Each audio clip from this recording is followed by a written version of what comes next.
Well, guess what? It looks like your longtime crush just asked you out on a date. Granted, they weren't very smooth about it. They asked their friend to deliver you this note. Good news is that means you have time to think it over and make your choice. But is it really you making the choice here? Let me put it this way. Are you making this choice as a free agent in charge of your own decisions? Are you ultimately at the steering wheel with this? Or is this choice you're about to make already predetermined by previous events? I mean, you like this person for a reason, and those past reasons are going to ultimately determine your choice. The question is this choice you're about to make already made because of the past? Well, thankfully, you don't really have to choose because that scenario is never going to happen. I mean, really? A situation where your crush is the one to make the first move? That only happens to the people who are subscribed to this channel. But hopefully this little example provides a very simple, general explanation of the free will and determinism distinction. The Stanford Encyclopedia of Philosophy defines free will as the canonical designator for a significant kind of control over one's actions. In contrast to this, they also define determinism, specifically causal determinism, as the idea that every event is necessitated by antecedent events and conditions together with the laws of nature. Now these are rough definitions, and the free will determinism discussion has raged throughout the history of philosophy, making things pretty complex. It would take video after video to really get in depth with these concepts, but thankfully we're going to be looking at this issue from a specific pragmatic lens. Before that though, comment below right now where you originally might stand on the free will determinism debate. Are you on the side of free will, placing the freedom to act ultimately in the hands of a person? Or does determinism sound more convincing, recognizing that choices and events are the product of previous events in nature? Or maybe you think the two are compatible? Comment below and let us know. But putting that aside for now, let's get into the pragmatic view of this debate.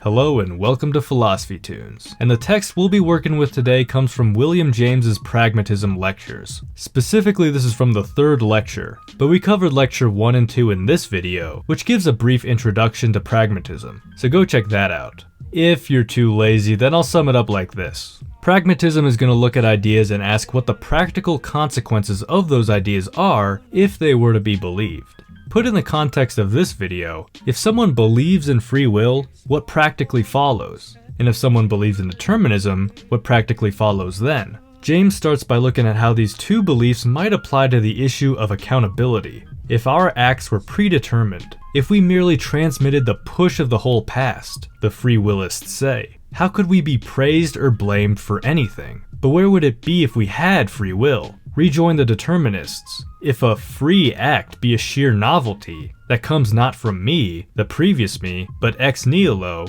and simply tacks itself onto me, how can I, the previous I, be responsible? So think about this. You're walking down the street and someone bumps into you. Now you'd expect them to say excuse me, but instead they say, get the f*** out of the way. It may seem a bit unrealistic, but hey, people can be d***s. Alright, so how might a belief in either free will or determinism dictate your response? Well, if you're a determinist, this guy was a dick, sure, but he's a dick because of a previous event as well as nature. He didn't freely decide to act in this way, but rather, his history has led him to do this. Maybe he had a bad upbringing. Maybe this happened to him earlier. Maybe he just got a call that his child is trapped in a burning building and he's rushing to get there. Either way, it's not his fault that he did this, it's past events. Now taking this position might make you more forgiving, and as a result, less angry and confrontational. We all know those people who experience rage and frustration as a result of the actions of others. Maybe taking the determinist view might make you more forgiving and more jolly as a result. But this also overlooks the actual utility of anger and confrontation. I mean, I'm not saying you go full political commentator in terms of your anger, but if you don't stand up for yourself when you've been wronged, that's gonna set a precedent. People might take advantage of your radical forgiveness, and maybe if you don't say something now, they'll do something bad to other people. What do you think? Is the forgiveness element of determinism worth it? Comment below. Now this whole free will determinism debate isn't just about blame, but it can also affect praise. I mean, if you accomplish something awesome, like getting an A on an exam, do you think it kills the mood to say that A is just a result of previous events and was thus predetermined before you took that test? Is it more beneficial to see this exam as a result of you acting freely? Regardless, James ultimately doesn't put much significance into this discussion of blame and praise. I mean, he definitely recognizes that there's pragmatic value here, but he ultimately thinks this discussion is too disconnected from reality. If a man does good acts, we shall praise him. If he does bad acts, we shall punish him, anyhow. And quite apart from theories as to whether the acts result from what was previously in him or are novelties in a strict sense. James instead wants to turn our attention towards our view of history and human progress. Here's how he pragmatically defines free will in relation to history. Free will pragmatically means novelties in the world. The right to expect that in its deepest elements, as well as in its surface phenomena, the future may not identically repeat and imitate the past. So if we understand determinism to mean that the past events will dictate the future, then what does that mean about all of human history? More specifically, what does that mean about our ability to improve and progress in the grander scheme of things? Are we just completely at the mercy of what's happened before? Or can we break from history and make improvements?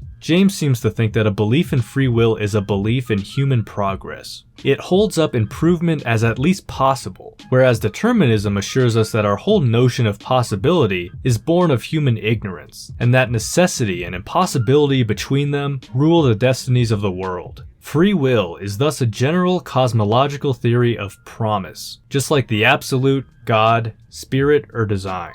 So here James is comparing free will to a religious belief of sorts. To James, it's a belief in a better future, similar to how the belief in a god might also be a belief in a better future. Now granted, I'm not sure if I 100% agree with James's characterization of determinism as dictating an identical future to the present. I think it's more nuanced than that. But I will say, a belief in free will does seem like it would motivate someone more than determinism to make positive change in the world. Take two people who want to improve the world. One of them a free willist and the other a determinist. All other factors remaining constant, I'd put my money on the free willist to believe in themselves and their abilities more. That's just my opinion. But what do you think? Does this add any insight into your understanding of the free will determinism debate? Pragmatism here isn't looking so much at which side is the truth, with a capital T, but it's instead looking at the practical consequences of believing in either of these ideas. If you enjoyed this video, then subscribe, like, and hit the bell if you really enjoyed yourselves. And as always, I wish you all a beautiful rest of your day.